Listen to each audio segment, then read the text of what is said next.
জীবনে প্রথমবার রুটি বানাইলাম, তাও দেখেন রুটির কী অবস্থা। শেষ পর্যন্ত ভিডিওটা সবাই দেখবেন রুটির যে কী অবস্থা, দেখলে আপনাদের হাসি পাবে। শেষে বিনোদন আছে, সম্পূর্ণ ভিডিওটা আপনারা দেখতে থাকেন। এবং কি যারা রুটি বানাইতে পারেন না, কীভাবে রুটি বানাইতে হয় আমার কাছ থেকে আপনারা শিখে নেন, ভবিষ্যতে কাজে লাগবে আশা করি। কী রুটি বানাইতেছি আমি নিজেও জানি না। রুটি গোল তো হয়ই না, ত্রিভুজের মতো তিন কোণাইচা রুটি হয়।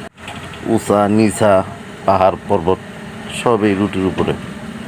মনে হচ্ছে কি রুটি তো বানায় নাই, কি না কি বানাইছি নিজেও জানি না। পাকা তারা দেখা যাচ্ছে রুটিটা। এখন উল্টাই দিচ্ছি। এখানে একটু কুরসুন